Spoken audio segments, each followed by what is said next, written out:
Hi, my name is John Crosby. I'm the president and CEO of the Window and Door Manufacturers Association.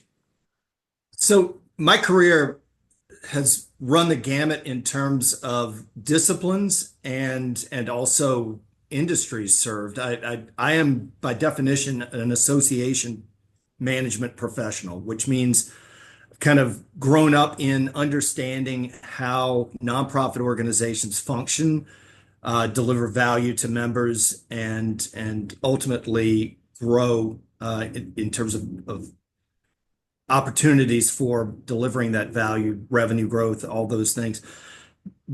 But I've also been a bit of a dissident in the association world, which is why I've exiled myself a few times into the corporate world. I operate under the philosophy that nonprofit is a tax status. It is not a way of life. And we all need to, in our organizations, in our careers, operate with some level of profitability. Otherwise, what's the point? So that's the sort of the core foundation of who I am.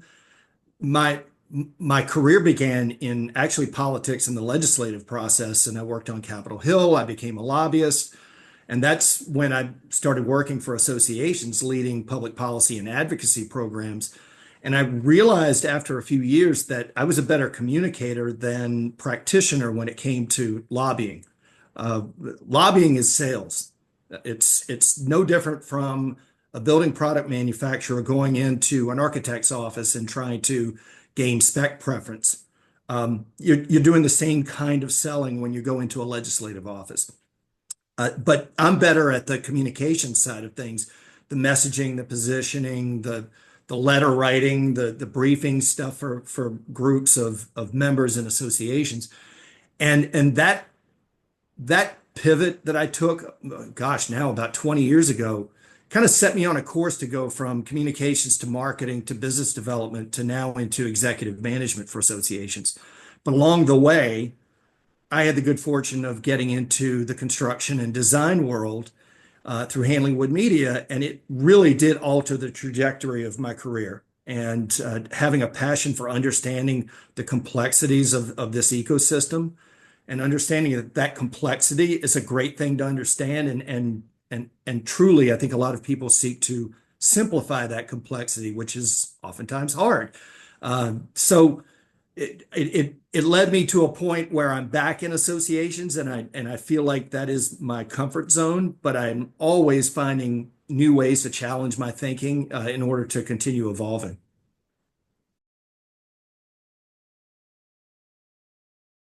Sean, my career experience has been shaped in a way that I'll just call it, I, I like to call it a very Jeffersonian evolution. We all know Thomas Jefferson was a man with many talents.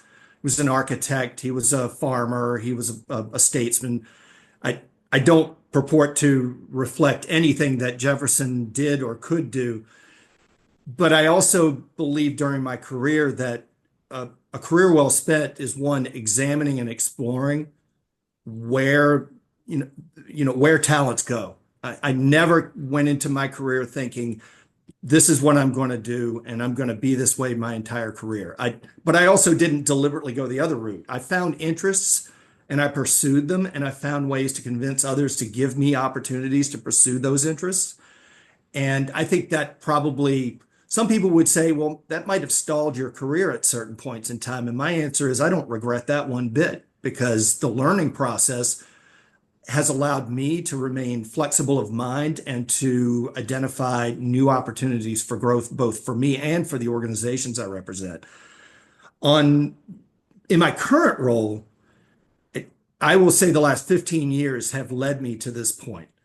I had the good fortune of working for Frank Anton at Hanley Wood Media for 5 years, and I always say I got a master's degree at that organization, which very much a, a center of excellence at the time in terms of producing great content for the construction industry, but also an amazingly effective sales organization. So the intersection of the two, being able to produce great content and sell really effectively into the building products industry, was something that I had never seen before, and it was enlightening.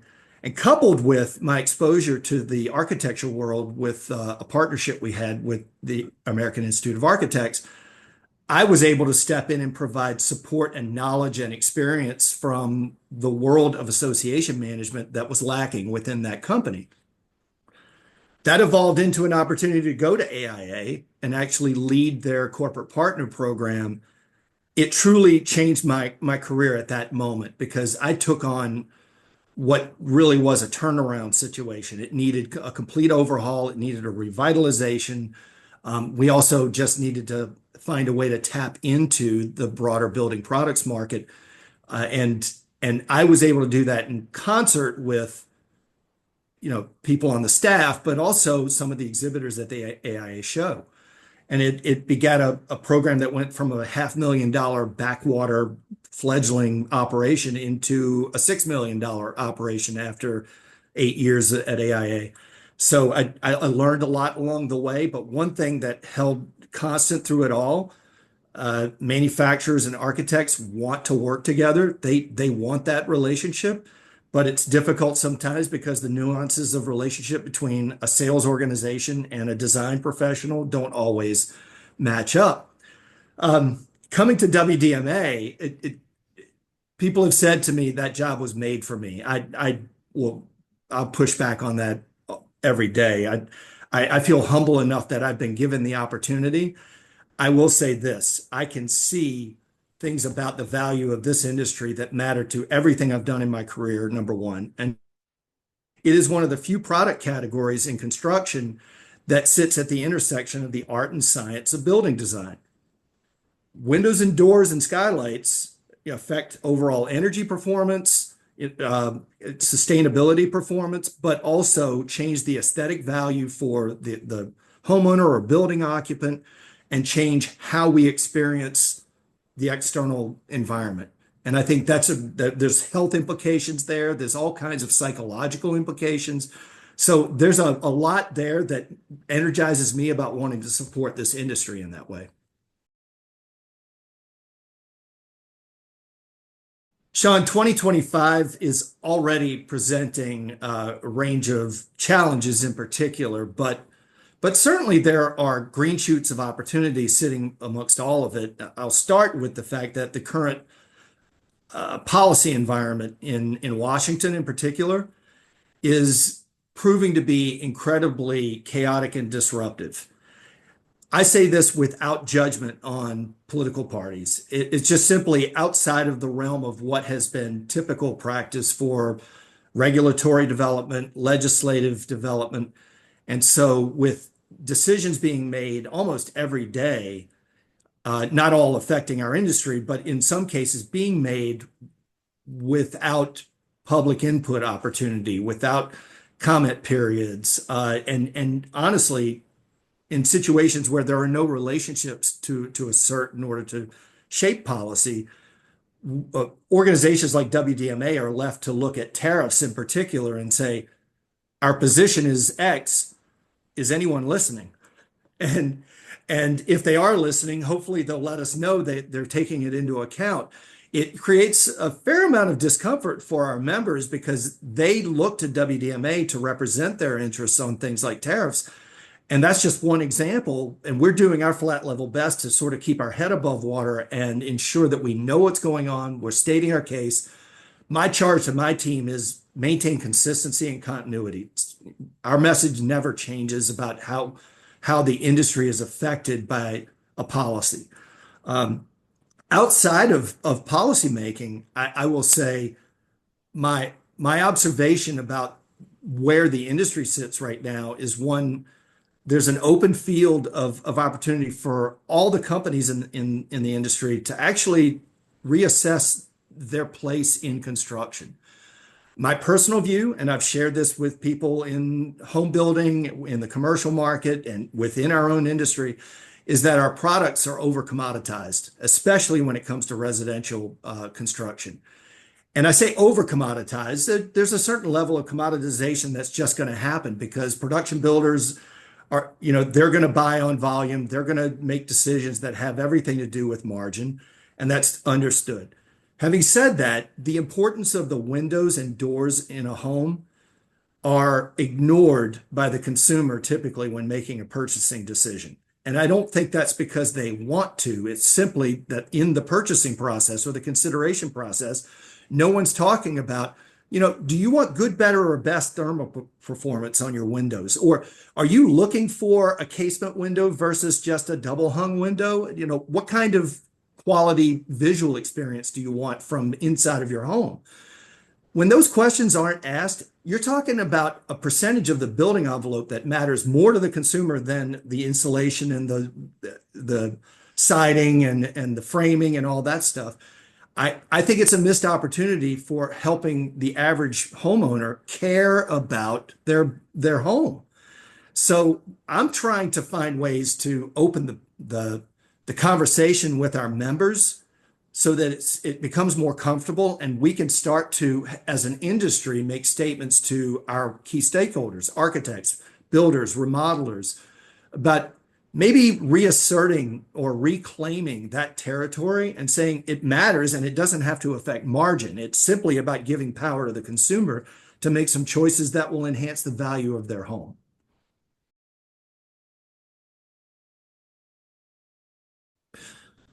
Well, our number one strength is our advocacy service to the industry. We have, for 10 to 15 years, leader in representing the industry with policymakers at the federal and state levels. My intention for 2025 is to not just maintain continuity, but to make it better than it is. You can imagine, especially with state policy, you have 50 state governments, and they're a kaleidoscope of perspectives on building design and construction, sustainability, energy efficiency, health impacts from buildings on humans and the environment. So advocacy has to be top of the list for us in terms of making sure it's not just strong, but gets better and better, and we're more strategic about it. We've been primarily a defensive-minded policy advocacy organization, and my goal is to move us through the year into becoming more offensive-minded, finding states where we can actually shape policy as opposed to defend ourselves against it, helping to educate legislators and regulators in states that are more progressive-minded on policymaking so they understand the technical nature of our products, which can oftentimes avoid some challenges that we've encountered with states trying to implement very assertive policy on building enclosure performance. So advocacy, number one. Communications excellence is a priority for me. We do a good job of communicating with our members, but I'm a communicator, so I want communications excellence, which means not only are we sharing information, we're providing context with that information. We're repeating it so that they get the message over and over again. We're providing it in different formats so that different people learn different ways. You know this. So we're doing more town hall formats and webinars and helping to lower the barriers to understanding what AI is doing for members, which helps to increase engagement. The third priority for me is innovation. There's so much that this organization could be doing for its members, and we have to find ways to get creative to generate new value. I can't rest on laurels with advocacy because not all member companies find immediate value in that. So we've got to continue to look at what service we are providing and then determining if it's in a place where it's still poised for growth or does it need recalibrating, and then what kinds of new programs and services should we be exploring. And then the last thing is partnerships. From an advocacy standpoint, we're a small but mighty organization. People outside of our space call us, we say we punch above our weight. And that is very true. And I'm proud of that even after 4 months.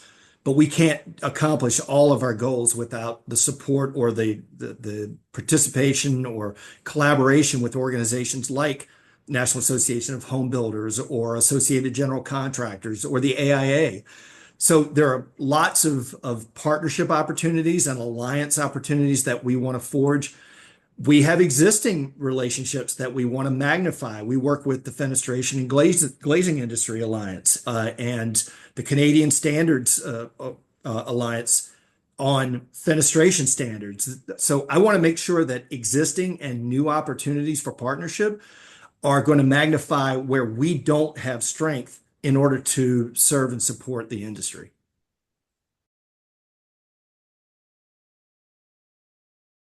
John, I want to be strategic in providing advice to your audience on what I see out there in the marketplace and what they can or should think about or embrace with respect to uh, growing their brand, growing their business, having the right relationships. I I think it starts with, given that in construction there typically is no one decision maker. It's like most business to business sales and marketing. It's usually a collaborative group decision making effort, or there's a sequence of decisions that are made before a product is spec'd. I start by always telling any company in the building product space that if you don't think you're in the digital content business, you are behind.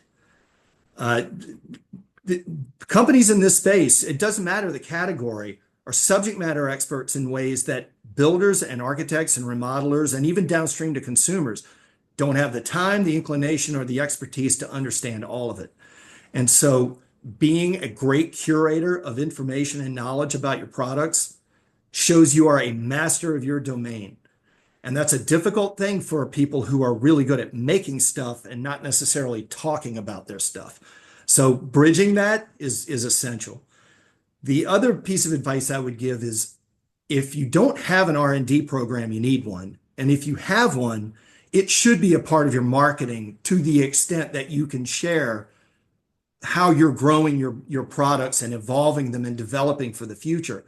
Uh, Architects in particular geek out on those kinds of things, knowing where a brand is going to take its value proposition next, because it ensures that if we're going to rely on brand, we're relying on brands that we know are going to be evolutionary and anticipate needs down the road.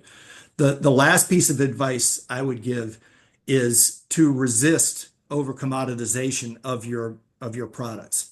If you sense it's coming, and the sales teams should know this better than anyone else, is if you sense it coming, it's time to find a way to either assert yourself from a product value standpoint, or it's time to start innovating and finding the next generation of your product line.